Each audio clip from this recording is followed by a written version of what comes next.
Hello everyone and welcome to this week's edition of Shoe City Scoop. I'm your host, Mayor Bill Carpenter. On this week's show, we'll talk about drug education for parents, drug awareness training, and also a special program coming up, a workshop, parent education workshop coming up also. We've got two great guests on today's show. First of all, from the Brockton Police Department, Officer Nancy Leedberg, who is the Community Education Officer, and also the Program Director from the BAMSI Cope Center, Heather Kennedy. So good evening, ladies, and thanks so much for joining me on the program this week. Thanks for having us. Thank you. Now, let's talk a little bit about the Not My Kid program first, Nancy, because Sure. that's something that you've put a lot of time into over the last few years. And it's a program that I believe in a lot because it's about drug awareness, Yes. drug training awareness for parents of middle school children. Yes, it's not intended to be an intervention, more of a prevention program. So it's about a 45-minute education, prevention awareness for signs, symptoms, how long a child can hide it from their parents if they are using, what to do to talk or encourage conversation with your child, and how to deal with peer pressure at the middle school, high school level. But we've successfully trained over 1,000 parents since 2008, and we've hosted over 50 trainings. And I just think this is an important part of the discussion. I mean, it's certainly no secret that we're facing an opiate crisis here in the Metro South area. The overdoses are front page news.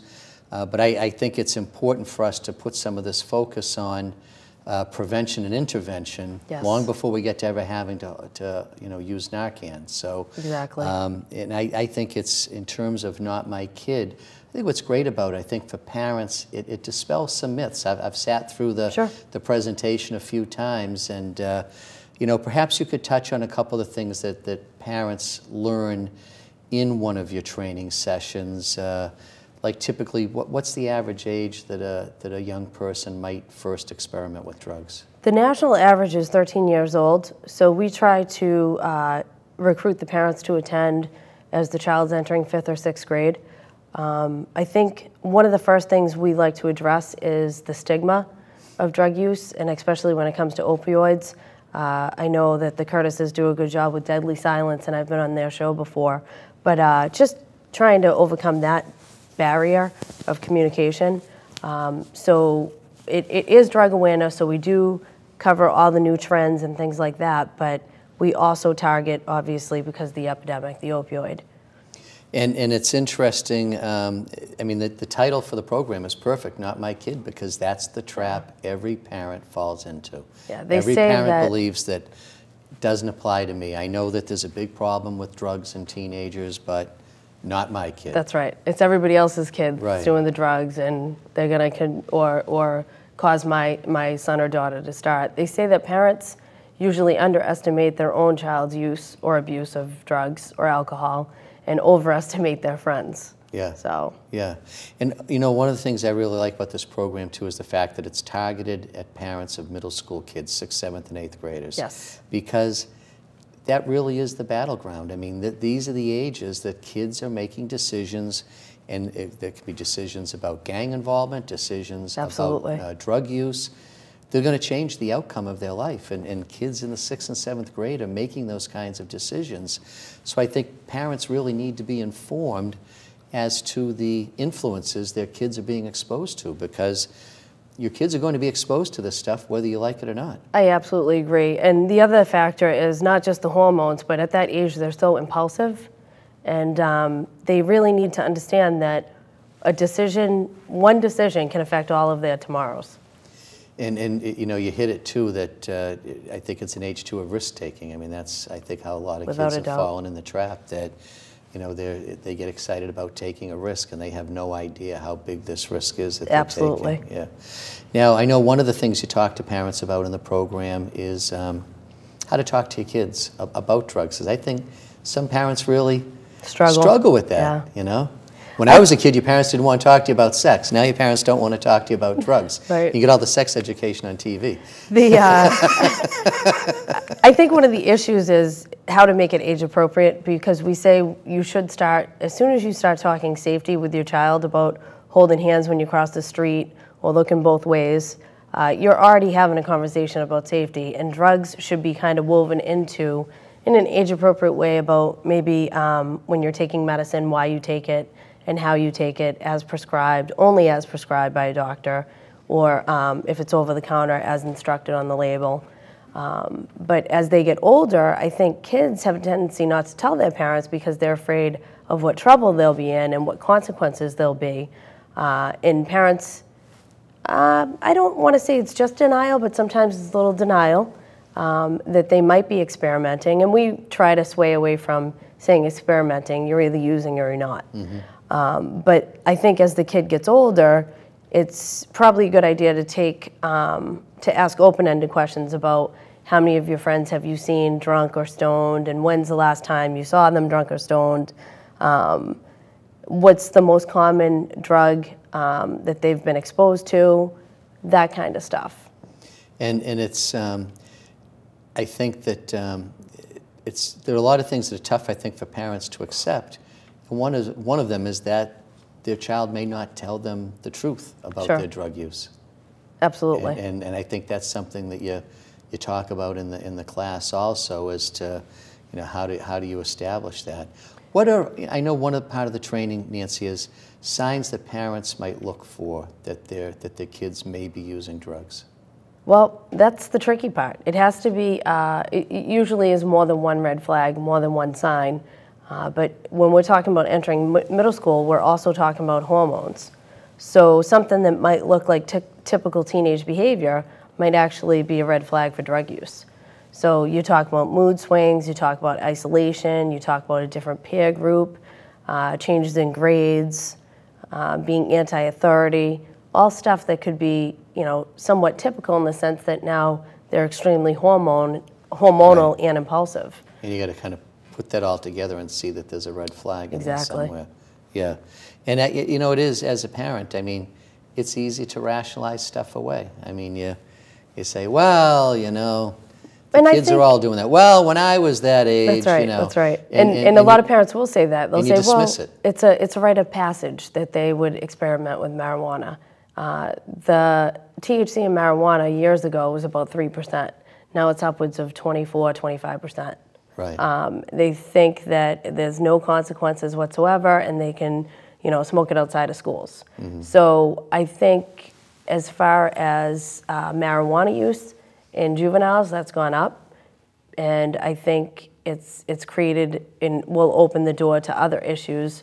Certainly we could have the conversation about it being a gateway drug and things like that, but we both know kids don't usually start with heroin. No, and I don't think if you ever speak to anyone that's addicted to heroin, they'll tell you that that's not what they planned. Right. You know, I don't think a kid when they're 8-year-old is trying to decide between playing for the Red Sox or getting addicted to heroin. Exactly. Yeah.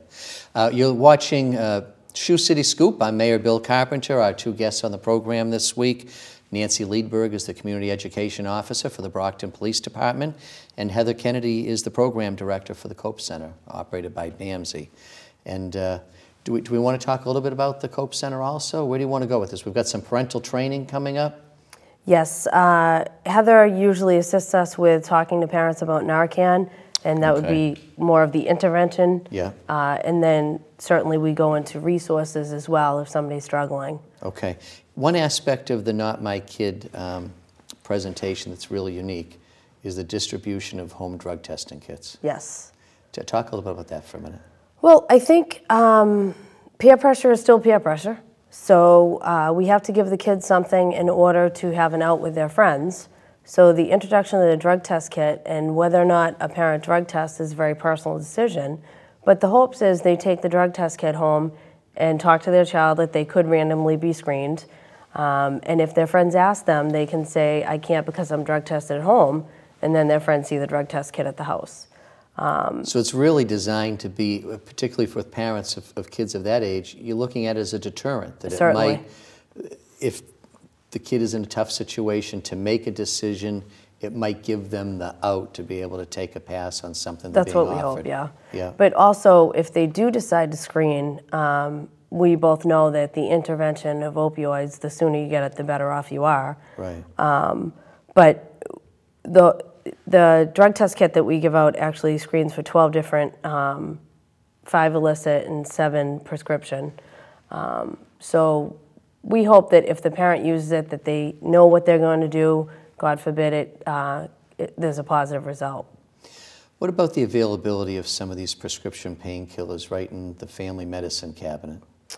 Well, I think that's our number one goal, is to let parents and grandparents know that it's no longer safe to keep medicines in the medicine cabinet, that we have a moral obligation to lock up prescription medicines and keep them out of the hands of young people who aren't prescribed the pills. And I tell my audiences that you would notice if 30 pills were missing out of a prescription bottle. You probably wouldn't notice if 1 or 2 were missing. And we all know that when you have guests over the house, whether it's your kids' friends or your kids' friends' siblings or cousins or whatever, you don't know who's struggling, and you're not going in there with them. So. And also, I think often unused portions of prescriptions. I mean, I think some of us in the older generation feel like, well, you only take it as long as you need it, so if the doctor gave you 40 and you only use 20, the other 20 are still sitting around. And you might need them because what if the same thing happens, et cetera, et cetera. But you also may not be keeping track of those at some point either, and then you won't notice if they're gone. You wouldn't, typically. Go ahead. I was just going to say, the other hopes with the drug test kit is that from when the kids are very young, we're always corroborating what they say. So if a child comes home and said, I got all A's on my report card, you would want to see the report card. So we hope that when you use the drug test kit, you kind of have that philosophy that if they say they're drug-free, why not make them prove it? What happens when a parent has taken your course and they're worried? They think they see some of the warning signs you've talked about. They see the changes in behavior, a lot of the other warning signs that you talk about. How does a parent get help? Well, speaking of warning signs, I know that some of the things that parents have come to me and said is that spoons go missing, or the cotton swabs, the heads are off and looks like lollipops over the house, or the sticks. That one of the telltale signs are the pinpointed pupils. Money or jewelry has gone missing. Kids are starting to lie about where they've been, what they've been doing, how late they're out. But unfortunately, I've gotten that phone call many, many times. I would like to consider myself a resource, but obviously we have school resource officers in all the junior highs, all the middle schools. And there's a list of resources that we give, the Castle, BATSI, MATSI, obviously the Mayor's Opioid Overdose Prevention Coalition. We're really rich with resources in Brockton, and that's something I'm very proud of, as I'm sure you are. But it's a phone call you don't want the parents to have to make. Right, and I really do believe that Brockton is at the epicenter of this opiate crisis. It really is, and I know I had the opportunity to go into Boston recently with a group from BIC to advocate for a drug court for the Brockton District Court, which is something I believe very strongly in. We need to get nonviolent offenders out of the criminal justice system and get them into a treatment system. I think what amazes me, and Heather and I both visited the drug court in Plymouth, is the recidivism rate, how low it is. So those non-believers, so to speak, I know Judge Minahan is very welcoming in newcomers checking out the drug court on every other Friday, as she opened the doors to us, without a doubt. And we're cautiously optimistic. Right now, the budget's not finalized, the state budget, but right now there is money in that budget for 5 new drug courts in Massachusetts, and I think that there's a very strong likelihood that Brockton would be one of those 5 new drug courts, assuming that the state budget, they keep that item in the state budget. And I believe they will. So hopefully that'll be one more tool for us to use in battling this epidemic that we're facing right now. I think the other thing that surprised us were how many people that were present that day at court. Everybody that received a summons to appear was there. Even the kids that were being surrendered, that knew they were being surrendered, still showed up to court. Still held themselves accountable. Well, I think it's the opportunity that now you know you're in trouble. And maybe this is a better option than jail, where you may be headed, without the option. In hopes they'll get the help they need. Absolutely. Heather, let's talk a little bit about your programs at the Cope Center, and particularly the fact that you're a distribution point for Narcan. Yes, we've been a Narcan pilot site for the state since 2009, and we enroll hundreds of people every month in the program. So it consists of an evidence-based intervention and, signs and symptoms, what to do, how to respond, how to use it, and putting it in the hands of people who are really going to be the first people on scene in the event of an overdose. And that could include people who are using themselves. That is who we're funded to serve. Yeah. So part of the Bureau of Infectious Disease, we're working with people on risk reduction anyway. And we're literally putting it in the hands of people who are least likely to call 911. Right. And working on overdose management. But we're also putting it in the hands of anybody who walks in the door looking for it. And I know also that can be family members and loved ones. You realize addiction's a family disease. It's not an individual one. And so when someone in a family is battling addiction, really the whole family's battling it. And so whether it's, like Nancy, you said, it's money missing out of the house and dealing with a lot of that stuff, or it's perhaps being faced with having to save your own child's or loved one's life and being in a position to do it. And you offer that training. It's really not that hard. No, actually, a couple of weeks ago, I did a group for a bunch of teenagers who have addiction in their family. Mm-hmm. And we don't enroll people in the program who are under 18, but we provided the education for the middle and high school kids who are often around people, like their family members, Sure. who might be at risk, and Right. they're traumatized. So we explain what you can do and how to respond and how to assemble a Narcan kit and how to work with your first responders when they get there. And it's empowering to them to feel like there's something they can do in a situation that's usually pretty open-ended and scary for them. And it's really, it's no more complicated to use than someone that would use an inhaler for an asthma attack. It's really almost the same thing. And we work a lot with pre-planning. If you pre-assemble your Narcan kit, or if you pre-program your cell phone with the fire department or police department to cut down on the minutes that it takes to talk with a dispatcher, when minutes really matter, and they understand that when someone's not breathing, that they know that what to do, and they don't have to panic around it. Do you, Nancy, you work in the schools. Do you see a difference in the attitude and the approach in the schools today versus this issue of adolescence and drug abuse as opposed to what it might have been, 5, 6 years ago when you first started? I forget how many years you've been working in the schools now, but it's been a little while. Long time. Maybe longer than that now that I think about it. Maybe more like 10 years. I wasn't going to say. Yeah. I think what's difficult for the schools is they are very open. We have a superintendent that's very supportive of the programs and the programming.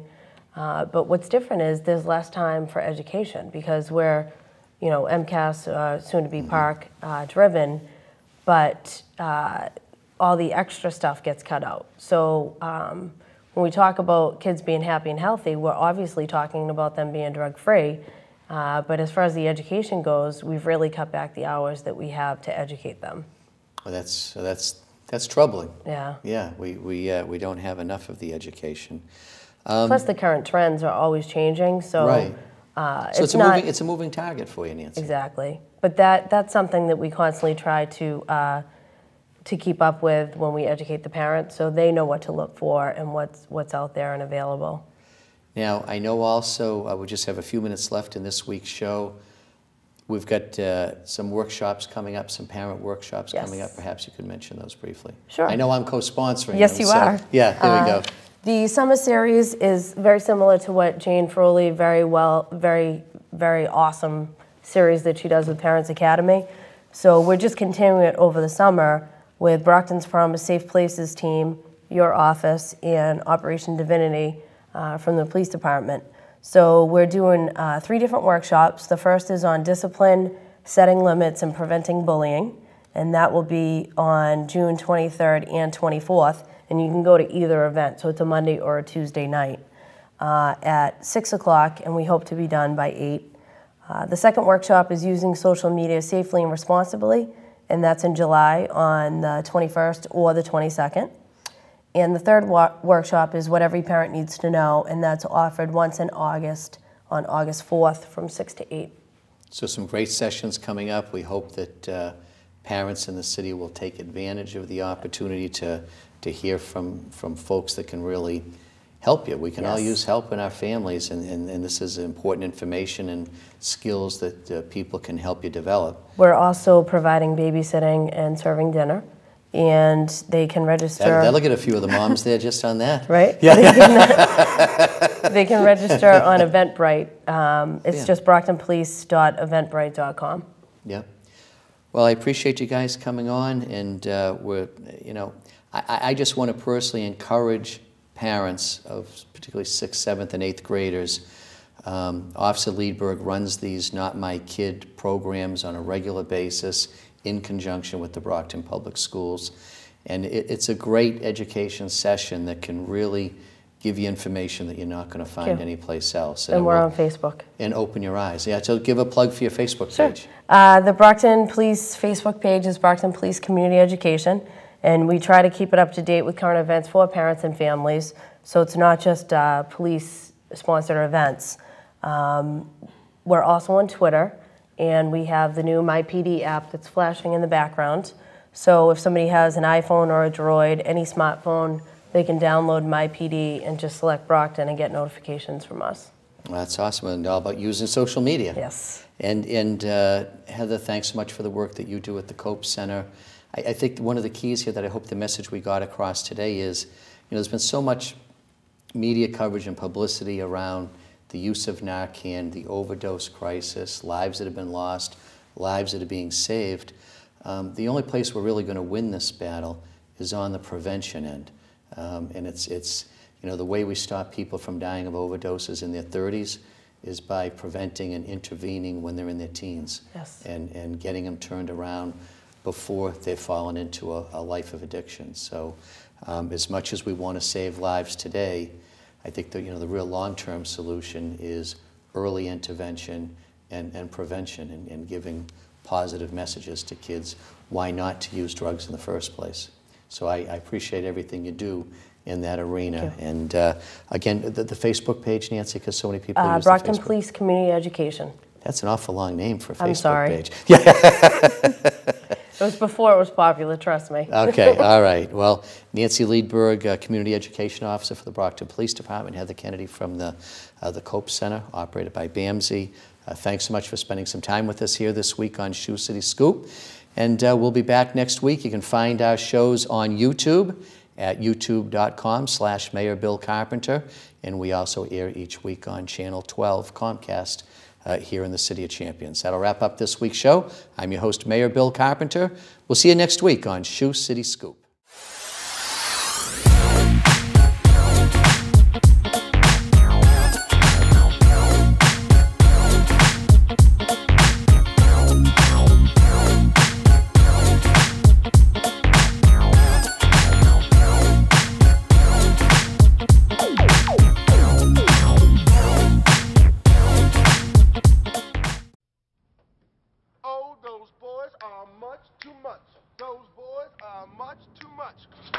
We got the spirit. We're hot. We can't be stopped. We got the spirit. We're hot. We can't be stopped. We're going to beat them and bust them. The smallest moments can have the biggest impact on a child's life. Let's get a little bit rowdy. R-O-W-D-Y. Take time to be a dad today. Call or visit fatherhood.gov to learn more. Hi, I'm Bill Carpenter, Mayor of the City of Brockton. It's been a long, tough winter. As we welcome the arrival of spring, we are also faced with the appearance of potholes.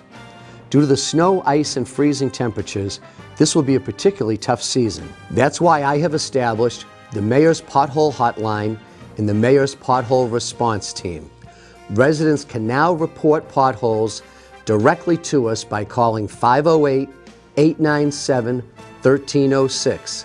Again, that's 508-897-1306. I've created a pothole response team to respond to these reports. We'll be working as hard as we can to repair potholes as soon as we can. Please know that we are assigning all available personnel and resources to tackling the pothole problem. If you're aware of a potentially dangerous pothole, please report it to us at 508 897-1306. Please know that we are expending all available personnel and resources to tackling the pothole problem. Thank you for your understanding and cooperation.